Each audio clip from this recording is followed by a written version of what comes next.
this book of poems? Yes. Well, no, I was given it yesterday. Yeah. So I've had a chance to look through it a bit. Yeah. What's your impression? Well, it's thrilling to, first of all, to see your poems in another language is thrilling. And of course, when I hear my poems read in another language, they always sound better to me in English. Well, I feel like this book was made very lovingly and very intelligently. I like the selection of poems. Mm-hmm. This has a section of poems that have not yet been published in the United States. Oh, so you mean the last part yes, of the book? Yeah. The part unpublished? Yeah. Because there is six books of poems in this selection. Yeah. And also the unpublished poems, yeah. Were they published in the newspapers, or they are... not some, but not all of them, yeah. Okay. So this is a very new book to me. So some of them were just given for the Polish readers. That's right. That's special. Do you feel the connection with your poems in different language? Yes, and disconnection. What do you mean? They're not mine anymore in a very nice way, you know. Yeah.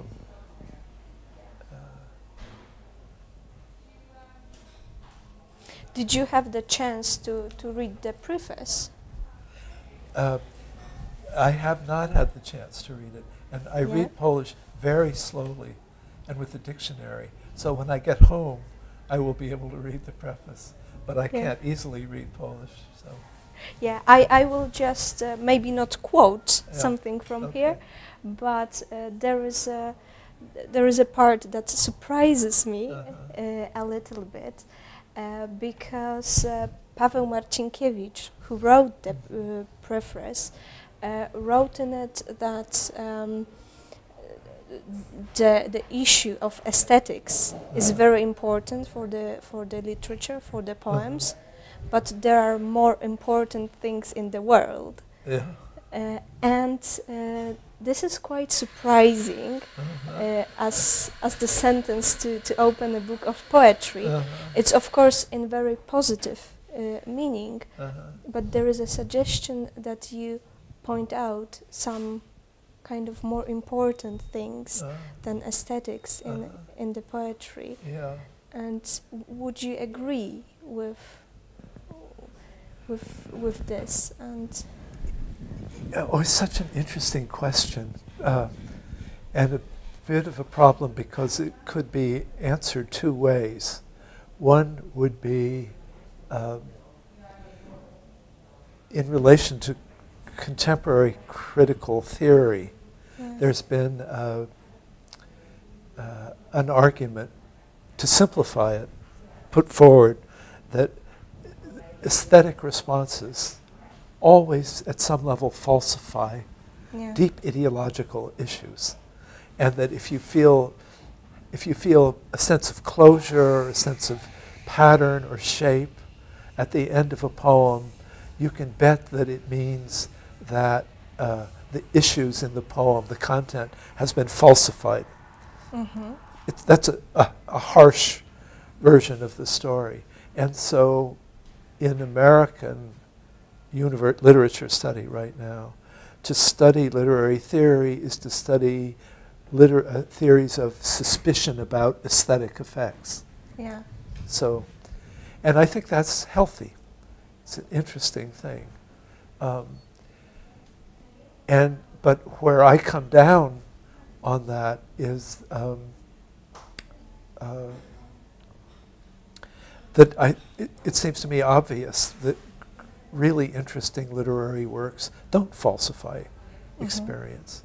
They often don't resolve the conflicts that they present, but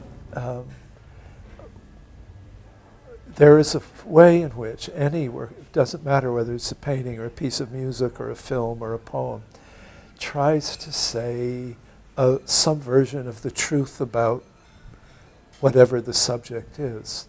And the reason that it's a work of art and not a work of philosophy is it doesn't have to say this, not that. Yeah. It can say, here is where it is. So in that way, the aesthetic effect for me is apt to be the truest thing about a work, not the falsifying thing about it. So that's over here in graduate student literary theory. Yeah, and there's also the second way. Yeah, over here in the world is what's more important, form or content. You know, some people think, for example, let's say that Steven Spielberg is a great visual artist, but makes stupid movies because the scripts are pop culture stuff. So that's one kind of thing.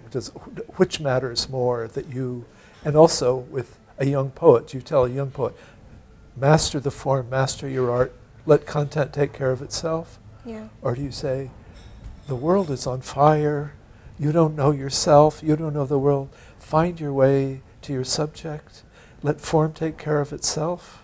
Which would you say? Which is more important? Yeah. I'm not a writer myself. Yeah.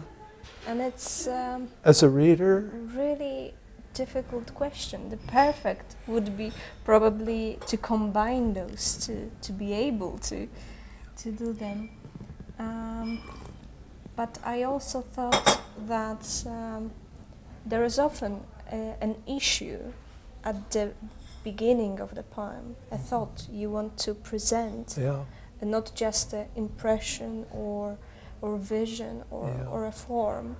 And reading your poems, I had an impression that there is something behind the poem you want to tell your reader. Yeah.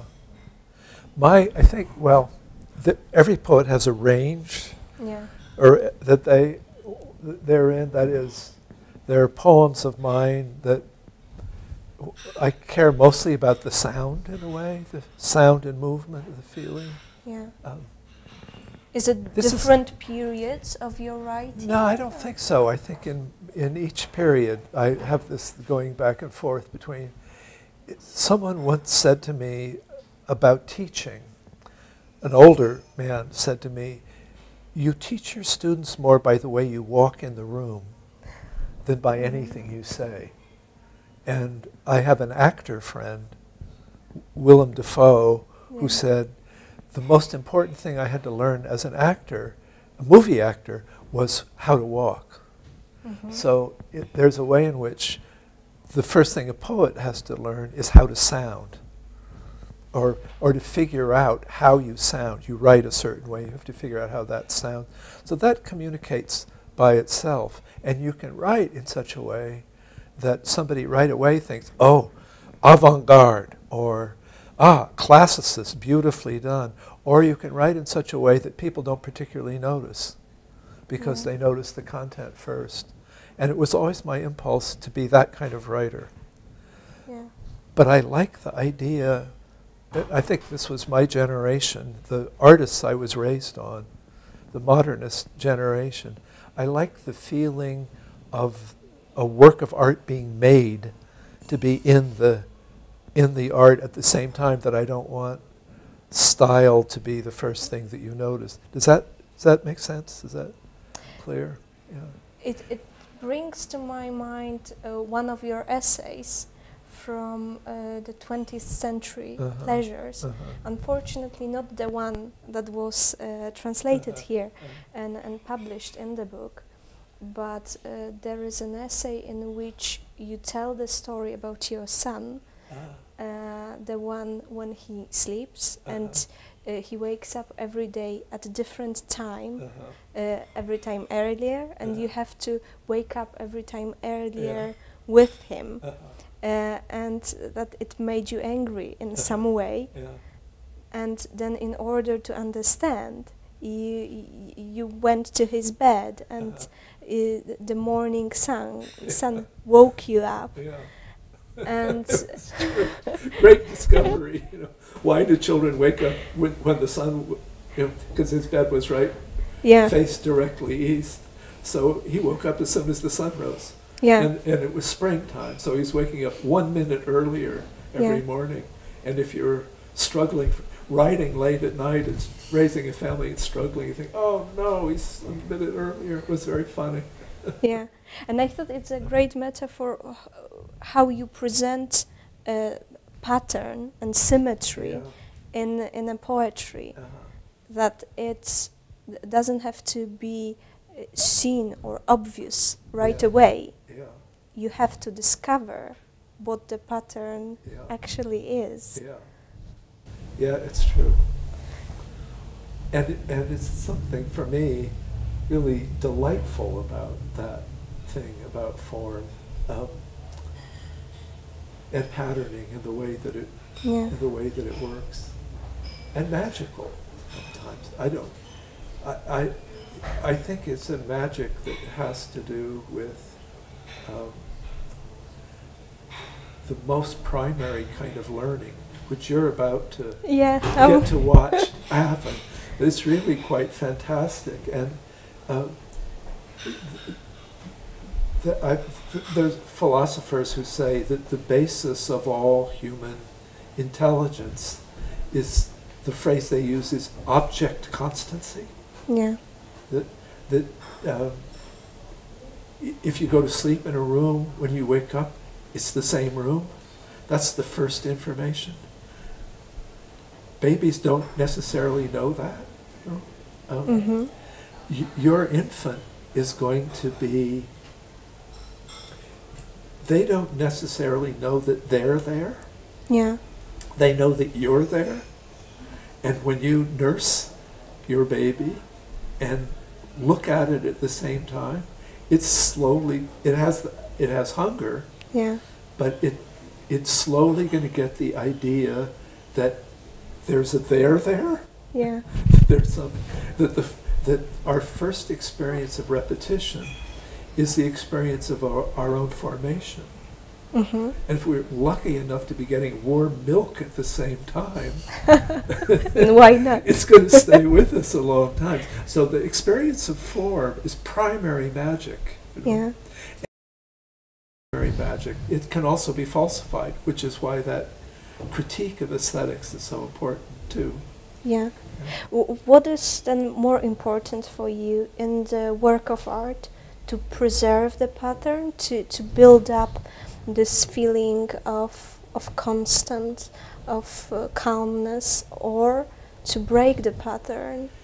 Well, it kind of depends on what you're working on, and the emotions you're trying to get at, and also just in a purely artistic, formal way, opposites are interested in patterning.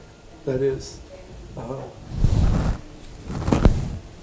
one way to say it would be, if you're going to, with your form, say yes in a work of art, there better be a no in it too. Yeah. And if you say no in a work of art, there better be a yes in it too. It will just sound cynical and clever if you just say no, or it'll sound nihilistic in a cheap way. But if you're going to say, this world is terrible, it's got to take into account that you woke up in the morning and had a buttery croissant that was like heaven, and maybe the only reason you still want to stay alive is because of the color of skies and baked bread. But those reasons have got to be inside the nihilism. Mm-hmm. So you can write about dark materials in a sweet way. Yeah. You can write about light materials in a dark way. And that's where the challenge and play of, because at some level you're also trying to tell the truth, and not just the factual truth, but the emotional truth. So that's where the work of the deepest, most intuitive work for any artist, I think, not just poets, is. Mm-hmm. But in this connection, I do think about, everywhere I go here, I think about Czesław. But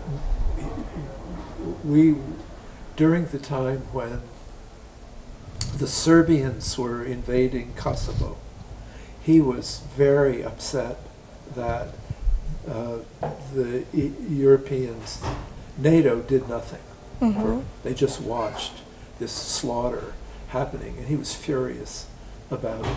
And he kind of blamed it on, this goes back to his experience here in the late 1930s. He blamed it on European cynicism calculation.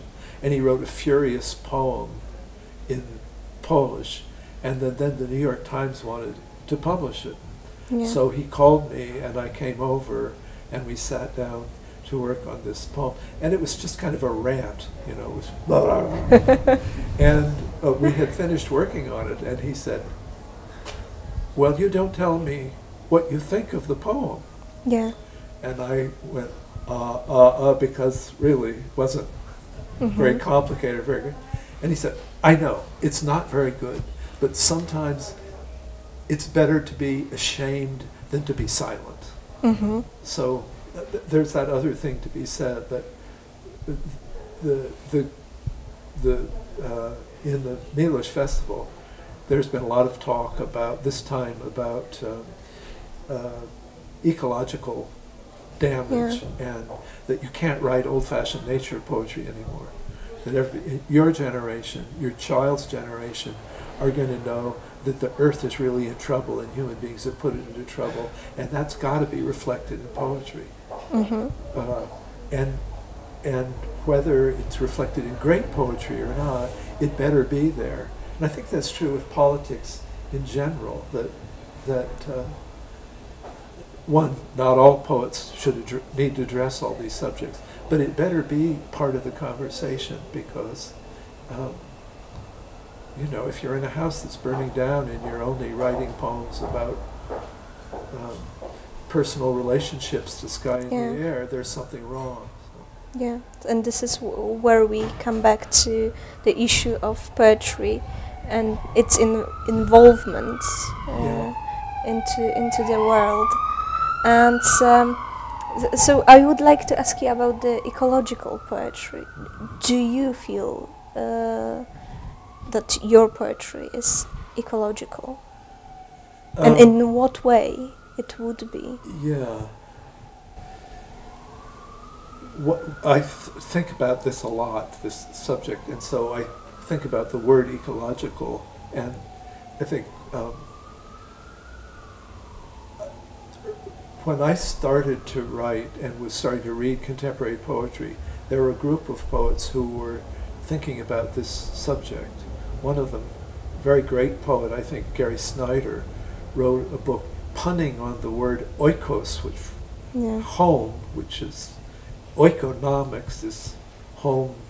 Yeah, it's counting home the too. money. And oikologia is studying the household. They shouldn't be opposites. Yeah, they shouldn't be opposites. So, so it's a question. Another way of putting the question is ecological poetry the same thing as environmental poetry, and is environmental poetry the same thing as nature poetry? Are they three different things, and how would you categorize them? This is not to figure out where to put them in literary theory or in bookstores, but to figure out what we're talking about here. So I think that I made a kind of conscious decision when I was younger, reading these poets who were saying, back in the 1960s and 70s, Gary Snyder was writing poems saying that the world is a drug addict, and the drug it's addicted to is oil. He was saying that in 1960. Nobody started saying that until 1990.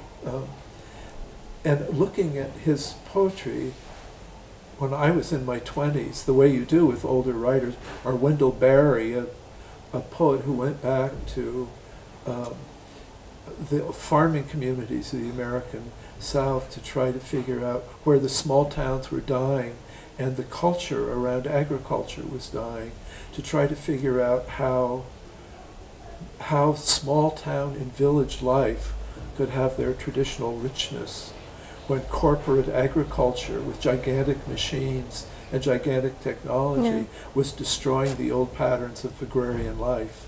In America, it's happening in Poland right now, right? I don't know the whole story, but I know that the story of agriculture is partly a story of more and more monocrops and less community life around farming. Yeah. It's a big problem, and they were working on that problem. And I wasn't that kind of a person. And I also knew I was not going to be able to write poetry that offered solutions to problems. I just wasn't. And it's a problem with that kind of writing in general, that it's advocacy literature, that if a person goes out and describes a walk on the seashore, they're supposed to have very good experiences on the seashore to make people feel better about the ocean and to take better care of it. I didn't want to write that kind of poem. Yeah. Though Miłosz on Serbia, it's better to write that kind of poem than not to talk about the subject. So I thought that if I live in the place where I live and write about the things it's given to me to write about, what are my subjects? I was young and in a marriage, so love, relationships are among my subjects. If you're writing a poem about what it's like to wake up in the morning in a household. Yeah, and watch your son sleep or wake up. Yeah, is that an environmental poem? No, not exactly. Can you frame it in such a way that it's aware of the larger world? I think you can do that. Yeah. And that's a matter of educating your own consciousness. You know? So in some of my poems, I've tried to educate myself to the way, if ecology means anything, it means how is everything connected to everything else? Yeah. And so how do you make a poem that's about one thing that makes you aware that everything is connected to everything else? So I've thought about that problem. But and that's a problem apart from are you writing about nature? Nature is a problematic term at this point. You know. There is also a problem of nostalgia. If you think about nature and you want to present the nature in a literary way, there's been ways in which it was presented already. And everybody, I think every human being has a beginning, a baseline with this that has to do with a kind of golden age thinking, with an Edenic thinking. And do you think it's inborn? Do I think it's inborn? Probably. Yeah. Inherited in human nature. Well, yeah, structurally, I think it is partly because we have Edenic memories. From the probably time from before. The womb, yeah. But certainly from early childhood. Most people. I mean, of course. Some people have terrible childhoods and they have no reason for it. But also, economic and political change in the 20th century and the 21st century, technology is speeding things up consciously. The shopping malls in America that I thought were horrible blight, my children feel nostalgic about because they're being replaced by something else. That kind of nostalgia is not helpful. And it connects to the question, there's been a big, partly because Ruth Padel, who is Charles Darwin's great-granddaughter, is here, and because Miłosz thought Darwin was a horror show, there's been a lot of talk about that. That is, one version of what Darwin has told us about the natural world is that it's a kind of monstrous machine in which everything eats everything else. And another version of it is everything is connected to everything else in a fascinating and intricate and complicated way that needs to be understood. But the main thing that needs to be understood is that it's always in motion, that the world is not a noun, it's a verb. Really, there's no such thing as a tree. Yeah. There's treeing.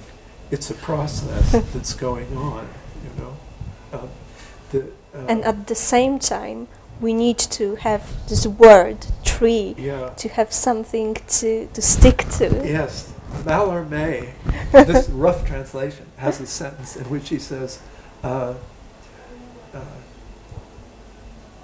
woman dancing is not a woman dancer because she is not a woman and she does not dance.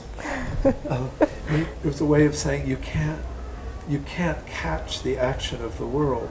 And humans have, on the other hand, some things disintegrate slowly, like this table is not going anywhere. Yeah. Its tableness is a fixed entity. So how you catch that, the tension between the world as a noun and the world as a verb, has really been the problem of poetry since the Romantics, really. It continues. And it's interesting, Miłosz's loyalties in this matter, because he did this anthology. I believe in Polish the anthology is called A Book of Useful Knowledge or something like that. Yeah. In English it's called The Book of Luminous Things, which is a way to say, for him to say, in the two kingdoms, the kingdom of becoming and the kingdom of being, he chooses the kingdom of being. Even though he knows you can't ever really quite get there, that's what he pledges his loyalty to. Yeah. And a less traditional poetry might say, no, that's nostalgia. You can't go there anymore.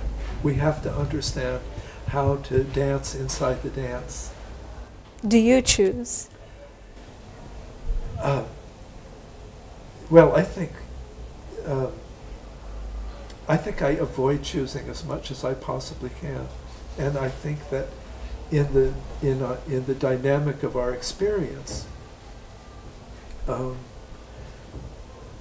we choose every day without quite knowing how we choose. I think most of our impulses toward order, how we dress, cleaning the kitchen sink before we leave in the morning, what you put away at night before you go to sleep, they're all gestures to make the world a noun that you can wake up to in the morning. But those gestures are actions.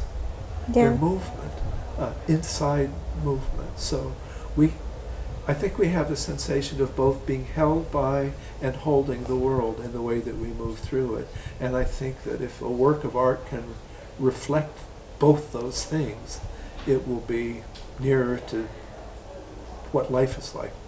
Yeah. You said before about child's hunger, Yeah. and it happens to be in your poem that gave the title to the book of poems, Winged and Acid Dark. Yeah. There is this line, the mind hungering after likenesses, Yeah. and this likenesses is the known we can actually stick to. It is, and it's the hope of patterning. Yeah. That listening to the talk yesterday, people who immediately felt threatened by a completely rational materialist explanation of the universe. What does it mean? It means we all gonna die. Yeah. Tomorrow and tomorrow and tomorrow creeps in this petty patient, and want to look for some evidence of pattern. To look for something else is to look for echoes of meaning. Isn't it the illusion, maybe? Well, you know, the South African writer Lawrence van der Post writes about the Kosha people. And when he spent some time with them, they had a particular seed that they made a soup from in a certain ceremony. Yeah. And it was very important that it be done on a certain day at a certain time. And when he asked them why, they cut open one of the seeds sideways, and there was a pattern of small seeds inside, 7 seeds inside, and they pointed up at the South African sky where were the Pleiades. There's a constellation of 7 stars that appears in the sky. In old Greek poetry, it tells once you can see the Pleiades, you can start planting. It's really spring. Yeah. So these people only would eat this soup once that constellation was in the sky. Astrology, all those ideas that there's some magic correspondence between the movement of the heavens and the movement of the earth, comes out of that patterning hunger. Is it an illusion? Well, it's I believe that the idea that there's a causal relation, that, you know, because I was born in March, I'm going to have a watery temperament because it's a water sign, because it looks like a fish swimming or something in the constellation. I think that's not true. I think actually my mother believed that stuff. I think most people don't think that's true anymore. But we're not through looking at or for patterns. And it's possible to know that they're there and that they're temporary. And that ritual, all forms of ritual repetition, baptism of a child, a marriage ceremony, a funereal ceremony, to give it to the universe in almost any way human beings know how, means they have to find a form for it, and by form they mean repetition. And by repetition they mean a holding pattern. So that energy of change and constancy is at the core of our life, and it's at the core of the kind of pleasure that art gives. Thank you. Well, thank you. It's a pleasure to talk. That's really Her baby is coming at the end of July, so yes. If we're going to talk about nature, let's get serious here. And about the cycle of nature. Yes, thank you. We can show the book once again. Skrzydlate I ciemne.